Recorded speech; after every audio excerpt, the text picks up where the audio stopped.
Welcome to Spirit Walker with your host, Dr. Jeffrey Pierce, and co-host Cindy Pierce. A true psychic for his entire life, Jeff Pierce will bring you the answers to the questions that you need to know, as well as explore topics that most people are afraid to address. Now, here's Dr. Jeffrey Pierce and co-host Cindy Pierce.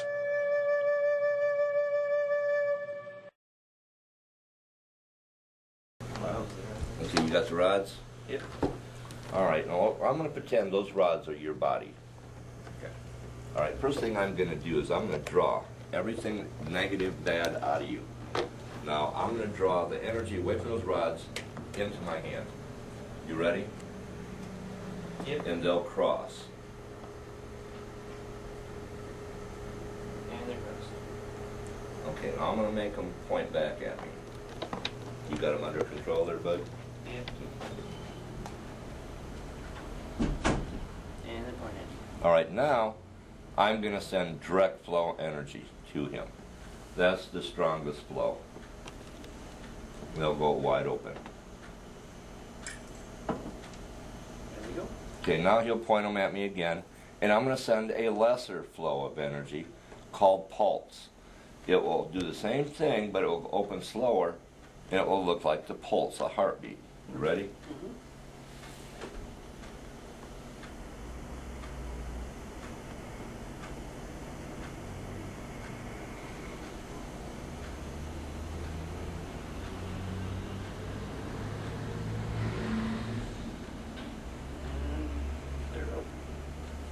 Okay, now he's pointing at me again. I'm going to do even a lesser, more gentler flow of energy, and it's called a wave. It will look like the pulse, but even slower and smaller pulses. You ready? This one's on the right side. You ready? Yep.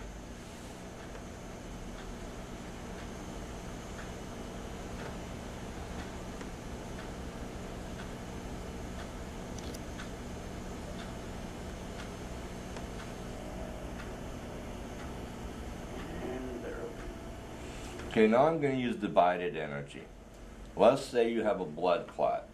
Part of my energy is going to hold those blood clots against the wall of the artery or vein, wherever they're at, so they don't get dislodged. The other energy is going to open up your artery a little bit so the blood can gently wash up against the blood clot, dissolving it back to its natural state. So one will stay pointed at me, one will open. You ready? Yep.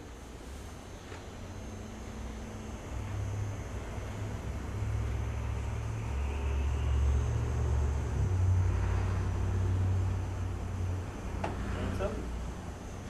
Okay. All right, now, telekinesis. He'll hold one rod up, not using my hands, just with my brain, I'll make it turn around in a circle. You ready? Yep. Already doing it. Mm-hmm. Go.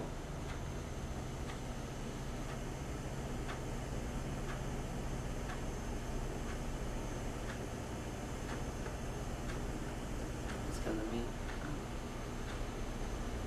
Came back.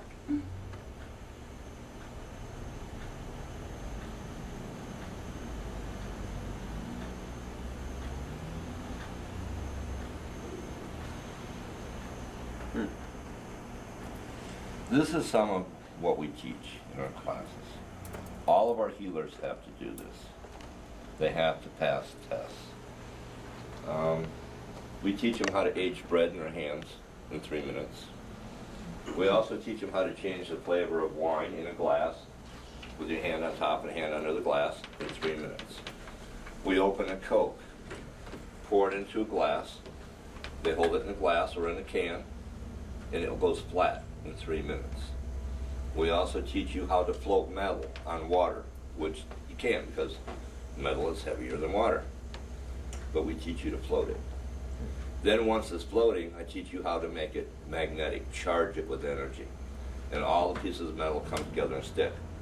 Then you take a pair of tweezers and pick out all the metal. They're all clumped together. I also teach you to take a piece of paper, water up, put it in your hand, light it, let it burn out. And you have no marks, no pain, no burn, no blisters. Because you're sending energy out of your hand, which pushes the fire up, not allowing the heat to come down. Heat is energy. A shaman is a master manipulator of energy, and energy is healing. Energy is life. So these are some of the things that we teach. We also teach you how to dissolve an egg in water, sending energy. You dissolve all that white yuck stuff, leaving nothing but the yolk intact. How many students do you have right now? About 15 or 20. We'd have a lot more. I accepted everybody. But I have people come in that are in witchcraft or into whatever, and I'm not going to put a loaded gun in a person's hands and put them out in society. This could be used for the bad as well as the good. So I look into a student's heart to see if their heart is good, if their intentions are good. That's when I accept them. I'm not here, again, to entertain them so they can go out and impress their friends. Look what I learned. Or go out and use it for spell casting. So they have to have, if you want to call it a pure heart, the heart of love, unconditional love. And that's the heart of a healer. That's the heart of a shaman. A shaman is the one that walks the fine line between the yin and the yang. A shaman means one that lives in two worlds. If we can't find our answer here on this one, we go into the spirit realm to find our answer and bring it back. There is always an answer. A question, if you have a question, that means you already know the answer. Because picture the answer as a cookie. Break off a little crumb, and it floats to the conscious mind from the subconscious mind. When it comes to the conscious mind says, what the hell is that? Well, that's a question. How many times have you gone up to somebody and say, do you know about this or that? And they tell you, you're like, oh, I knew that. Okay? This is what, if you can have a question, you already know the answer because the question came around, it came off the answer. You already know, or you wouldn't know what to ask as a question. So again, this is what we teach. Look within. Don't look outside. Everybody goes around asking questions. You didn't go someplace you should have. That was within yourself. So really, I'm not teaching anyone. I'm reminding them where they came from, who they are, what they're meant to do in their life. Every one of my healers, I tell them, you are meant to be someone's angel for the moment. You'll be tested throughout your life. And I also tell them about the one that I failed miserably. It happened like 20 years ago, but I still remember as if it happened yesterday. I worked at a nightclub. I was hired in as a cooler. You know what a cooler is? It's the one that handles crap that comes in the bar that the bouncers can't handle. Guns, knives, gangs. I was a 6-degree black belt. I taught SWAT units, Army National Guard units. So they hired me. I carried a 44 Bulldog snub nose and a shoulder holster and a 9mm in the back of my belt in a holster. By law, on my concealed weapons permit, it said security director. That was a nice fancy name. Well, it just happened that that day I had to go into work. My wife had left me, ran off my best friend on my birthday, wiped out all the bank accounts. So I went in and told Mikey, the bartender, I want a shot glass and a bottle. All my bouncers were freaking because I don't drink. So the bouncers are like kind of in my area keeping people away from me. And that night I learned there's 26 shots in a bottle. Halfway through the bottle I started feeling nauseous. I just figured because I'm not used to drinking. And about a minute later a guy came up, put his hand on my shoulder. He says, I understand you're a psychic. I said, buddy, we all have our effing problems. He goes, I'm sorry I bothered you, and he went away. About 10 or 15 minutes later, everybody's running in and out of the nightclub. That guy went out in his car and blew his brains out. That was my test. And I was so into all about me at the moment, feeling sorry for myself. That was my test. I didn't take what was going on in my life like I'm supposed to and set it aside, because now at the moment I am anything and everything I am meant to be for that person, no more and no less. I forgot who I was and what I was. I was so busy feeling sorry for myself, I didn't care about whatever his problem was. So that was a test from the Creator at his expense that I failed miserably, and I would never make that mistake again. I don't care what's going on in my life. I don't care if I'm laying on a sidewalk bleeding to death. If a person comes to me, I'll help them. Somehow, some way, I will help them. I will never turn them away. I will never fail a test like that again. And I share this with my students so they don't make the same mistake I do.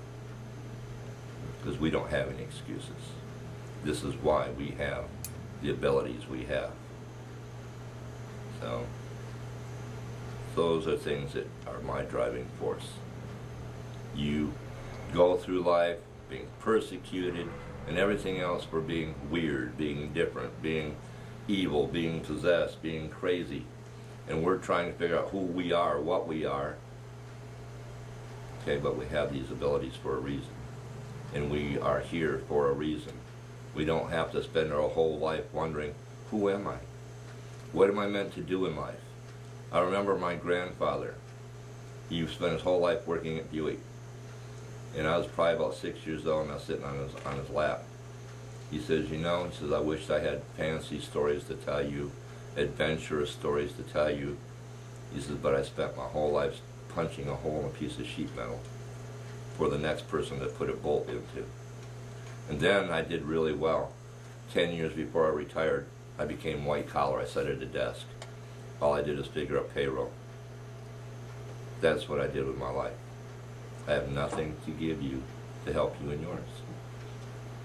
And he says, if I could do it all over again, I would not do what I did. And I thought, oh my God, a whole lifetime that will never come again. Life is, how do you put a price on even a minute of your life?